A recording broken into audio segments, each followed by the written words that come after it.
चलते चलते बिहारी जी ने उसे गले लगाया, फिर पैसे निकाल कर दिए, क्योंकि वे जानते थे कि सूर्या कभी मांगेगा नहीं। संकोच की दीवार दोनों तरफ थी, परंतु बिहारी जी अपने कर्तव्य को समझते थे। समय ही इस संकोच को खत्म करेगा। साथ ही उन्होंने यह ताकीद भी दी कि वह हर शाम फ़ोन जरूर करेगा। जब सूर्या को छोड़कर बिहारी जी निकलने लगे तो उनकी अब तक की सारा धैर्य उनको लगा कि आंसू अब बांध बनकर तोड़कर बहा ले जाएगा, परंतु प्रकट में वे सूर्या के सामने कठोर बने रहे। चलते समय सूर्या ने उन्हें पैर छूकर प्रणाम किया। बिहारी जी मुड़े और बिना सूर्या की तरफ देखे वे सीधे निकलते चले गए। आंसुओं ने धैर्य को पड़े धकेल दिया था। अगर पलटे तो सूर्या भी कमज़ोर पड़ जाएगा। बिहारी जी कैंपस से बाहर निकल रहे थे। उन्होंने थोड़ा सा मुड़कर देखा, सूर्या उन्हीं को देख रहा था। तेजी से आगे बढ़ते चले गए। सूर्या काफ़ी देर तक कैंपस के खाली फाटक को देखता रहा, फिर एक गहरा श्वास लेकर अपने कमरे में आ गया। कमरे में सीनियर सहपाठी अभी नहीं था, परंतु इधर उधर जले हुए सिगरेट के टुकड़े उसकी उपस्थिति को दर्शा रहे थे। बिस्तर लगाया, कुछ किताबों को सामने रैक पर रखा, टेबल साफ की और रघुनाथ जी की तस्वीर जिसमें मौरी भी थी टेबल पर एक तरफ लगा दिया। यानी वह अपनी पूरी दुनिया लेकर चला था। अपना बैग टटोला, एक छोटी सी अगरबत्ती का टुकड़ा निकाला, उसे जलाकर फोटो के सामने रख दिया। फिर हाथ जोड़कर प्रणाम किया और बुदबुदाया, बाबा मैं कलेक्टर बनूंगा। उसकी आंखें नम हो गईं। उसकी यही पूजा थी। अब कक्षा में अभी शुरू होने में एक हफ्ते की देरी थी। क्या करे सूर्या? छुट्टी होती थी तो आश्रम की गतिविधियों में शामिल हो जाता था। आश्रम में रहने वाले कुछ बुजुर्गों की सेवा सहायता करता, आश्रम के प्रवचनों में भाग लेता, खासकर श्री मानस पाठ में। चूँकि उसका स्वर मधुर था तो व्यासपीठ पर भी कभी कभी बैठकर श्री मानस की चौपाइयों का पाठ करता था। बचा हुआ समय कुछ काकी से लार लगाने में और रत्ना जी के हाथों का खाना खाने के चक्कर में बीतता था। और रत्ना जी भी खूब खिलाती थी उसे। तभी जाता जब बाबा कंपनी से वापस आकर ले जाते। छुट्टियां कब बीत जाती पता भी न चलता। और आज वह एक हफ्ते का समय कैसे काटेगा? श्री मानस जी पर आस्था उसकी हिल चुकी थी। श्री गोविंद जी ने उसे बताया था कि मानस उसकी सारी समस्याओं का समाधान है, पर यह विश्वास उसका टूट चुका था। अब अपने आप को बड़ा ही असहाय महसूस करता था। उसे लगता था कि संसार में ऐसा कुछ नहीं है जो उसे उसके कष्टों दुस्वप्नों से बचा सके। वह अकेला है। उस रात उसे बड़ी देर से नींद आई। समुद्र की ऊंची उताल तरंगे उठ रही हैं। एक बड़ी लहर, उसकी नाव बीच समुद्र में है। अकेला, कोई नहीं। वह चिल्ला रहा है, बाबा बाबा बाबा। दूर रोशनी टिमटिमा रही है। कोई है वहाँ। बिहारी जी, रत्ना जी, काकी। बिहारी जी आवाज़ दे रहे हैं, सूर्या सूर्या इधर। सूर्या चप्पू चला रहा है। तब तक एक बहुत बड़ी लहर आकर उसे गले लगा लेती है। कानों में बिहारी जी की आवाज़ गूंज रही है, सूर्या सूर्या मेरा बच्चा मेरा लाल। सूर्या की आंखें खुल गई। उसका सहपाठी आ चुका था, झकझोर रहा था। सूर्या पसीने से तरबतर था।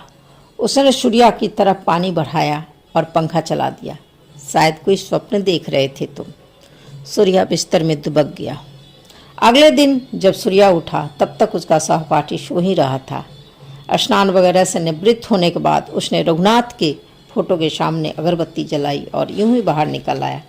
फिर उसे लगा कि शायद उसे भूख लगी है, लेकिन भोजन व्यवस्था का रूटीन उसे अभी पता नहीं था।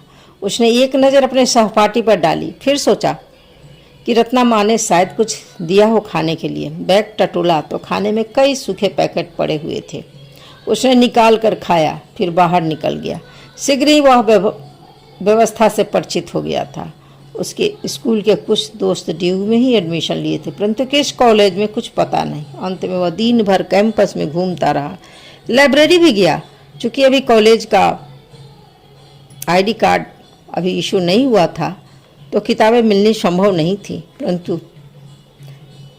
पत्र पत्रिकाओं तो पढ़ ही सकता था। बाकी दिन में पूरे कैंपस में यूं ही चक्कर लगाता रहा, पेड़ पौधों पशु पक्षी सभी से परिचय करके आया। 4-5 दिन की छुट्टियां उसे कैसे बितानी है व्यवस्था हो चुकी थी। एक बेंच पर बैठकर उसने रत्ना माँ को फ़ोन घुमाया।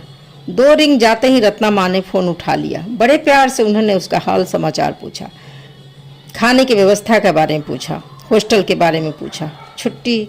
धीरे धीरे सूर्या ने सब बातें बताई। अंत में रत्ना जी ने अपना ख्याल रखने को कहा, फ़ोन काट दिया। परंतु सूर्या ने फिर फ़ोन लगाया। इस बार बिहारी जी ने फ़ोन उठाया। बेटा, सुबह ही पहुंचा हूँ, तुम ठीक हो ना? जी बाबा। बिहारी चुप रहे, परंतु उन्होंने फ़ोन काटा नहीं।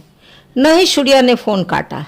एक भावनात्मक प्रवाह दोनों ओर तरफ अग्रसारित था, जो मूक था, बहुत से प्रश्नों से युक्त था, परंतु स्पंदित था। सूर्या के आगे के कुछ दिन सुनियोजित थे। स्कूल में ने उसके जीवन को योजनाबद्ध किया था। वह हर काम काफ़ी शांति से करता, कोई हड़बड़ नहीं।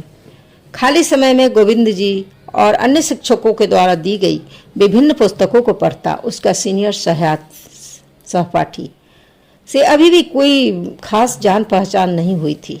जब सूर्या उठता तो वह सोया रहता और जब सूर्या सोता तो वह रूम से गायब रहता। कब वह आता कब वह जाता सूर्या को कुछ पता नहीं चलता। हफ्ता बीत गया और उनकी कक्षाएं शुरू हो गई। सूर्या व्यस्त हो गया, परंतु हर कॉलेज का अपना नियम होता है। सीनियर जूनियर सब जगह होते हैं। नए विद्यार्थियों का स्वागत हो हॉस्टल में भी हुआ और कॉलेज में भी, परंतु अभी विशेष स्वागत अभी बाकी था। एक रात करीब रात के 1 बजे के करीब दरवाज़ा खड़का और कोई बोलकर चला, लाइन हाजिर हो। सूर्या आँख मलता हुआ उठा। उसका सीनियर गायब था। बाहर निकला तो काफ़ी छात्र बाहर खड़े थे। फिर सब एक लाइन में लगकर हॉस्टल के एक बड़े कमरे में इकट्ठे हुए। सूर्या को आश्चर्य हुआ। जब कमरे में पहुंचा तो देखा कि उसकी कक्षा का अन्य कक्षाओं के जूनियर विद्यार्थी कमरे में मौजूद हैं और उसका सीनियर रूममेट अपने सामने के मंच पर है। वो सभी 5 की संख्या में थे। वो इंट्रोडक्शन ले रहे थे। उसके बाद उस विद्यार्थी को बोलते, अब तुम हावड़ा ब्रिज पार करके दिखाओ। बेचारा विद्यार्थी अकबका कर रह जाता। उसके बाद उसका पैंट शर्ट उतार कर लाइन में खड़ा कर देते। सूर्या का भी नंबर आया, उससे भी इंट्रोडक्शन किया। उसे ही बोला गया हावड़ा ब्रिज पार करके दिखाओ। सूर्या ने इधर उधर देखा। उसने देखा 10-12 छोटी बेंचें एक लाइन में हॉल में लगी हुई हैं। वह बिना देर किए उन बेंचों के पास गया और लेट गया, फिर फुर्ती से नीचे सरक गया। 1 से 2 सेकंड में उसने उस हावड़ा ब्रिज को पार कर लिया था। 5 सीनियर ने जोरदार तालियों से स्वागत किया। सुबह के जब 5 बजने को आए तब उन्होंने छात्रों को छोड़ा।